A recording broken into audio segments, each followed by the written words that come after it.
Hey everyone. So today I am going to tell you guys about the history of stop motion video, and we're actually going to watch several stop motions. And so watching those will take up the bulk of this presentation, and I will include the links in Classroom. So if you want to go and watch the videos on your own, they are all up on my YouTube channel, so you have access to them. All right.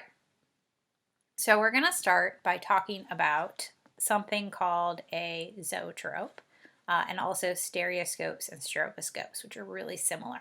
So these are toys from like the 18th, 19th century, and they're basically a wheel, and the wheel has a handle, so you would spin the wheel as you're holding it, and you'll see what it actually looks like in a second when we watch this video. And then you just put like a paper design on the inside, and you can see here that this design has these little animated sections where this guy appears to be taking his head off and passing it to himself. So you can see that he changes position slightly, and when you spin the wheel, your eye starts to blur everything together. So let's look at this. We are going to turn the volume off because I love classical music, but I don't think it really lends itself to this video at all. So this is the stand, and then that's the wheel. And this one came with all kinds of different little strips, so you could load each one in. And then you actually look through these little slits in the side, and he's going to zoom in so you can actually see it. So you can see that there's the guy with the head, that this blurs together almost seamlessly, and it becomes a really short little animation. Now, this was something that you actually had to look at. You had to have the object. It didn't use film or digital, so it's not a movie, but this is giving us the idea for movies. And so along with the invention of photography, somebody said, let's combine these two things together and start trying to make films. So they both tied together to create the modern film industry. And don't ask me why I just left presenter mode. Let's go to the next slide.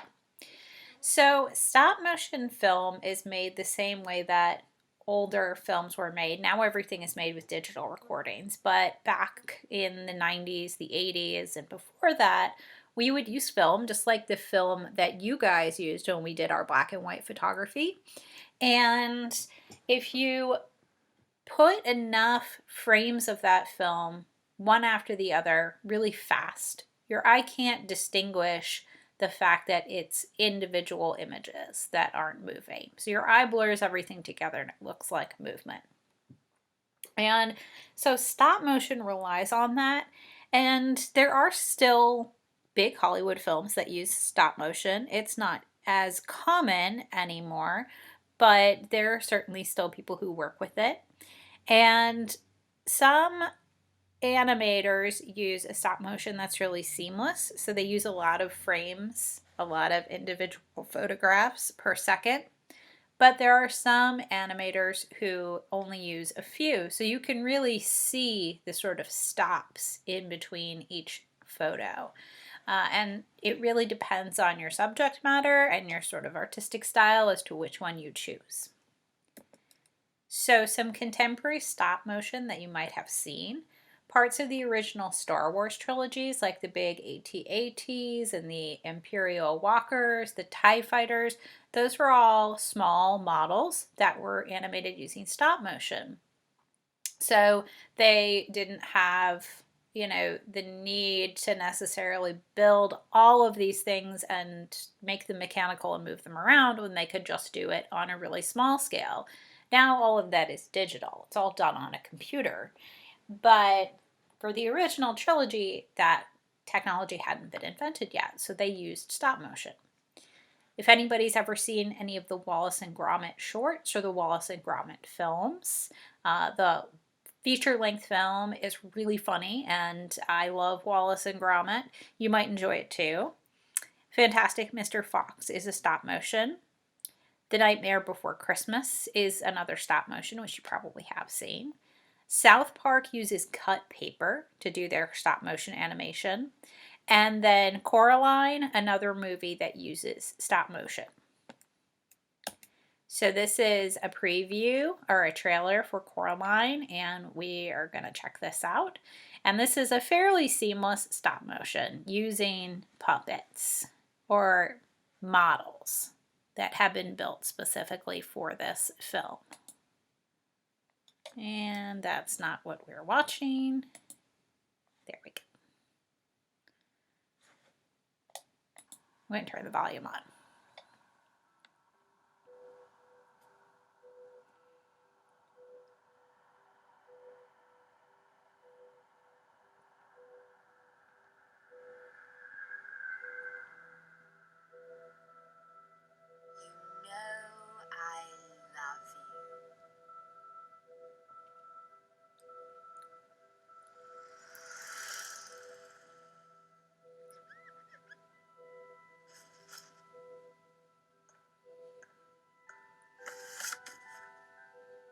Hey, Mom! Where does this door go?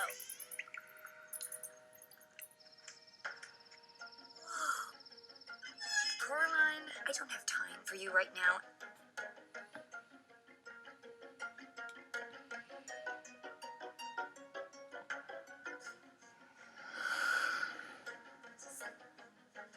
We've been waiting for you, Coraline. I knew it was real.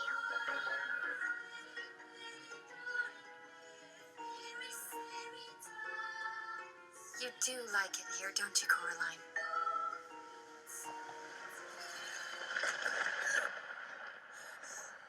What's wrong, Coraline? Don't you want to play?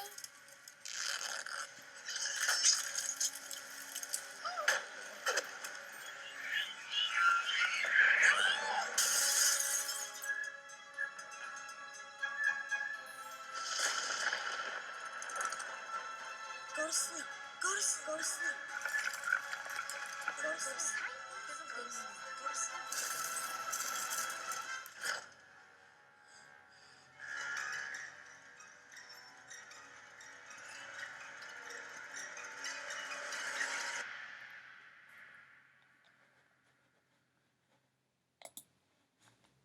All right, so the next two films that I'm going to show you are student work that was made using cut and torn paper. This one doesn't have any volume, so there's no audio. So when you insert audio into a stop motion, you have to do it after you've made the film. So the audio track is going to be separate. So it's not like recording a film like you would on your camera, because it takes a long time to set up each frame. So this student made her stop motion just using torn magazine paper. I think there was going to be more to it than that, and she didn't quite have a chance to finish, but a really kind of low budget approach. And then this one is also cut paper, but they were able to insert a soundtrack. So we'll take a quick peek at this, and I will stop talking so you guys can hear the music.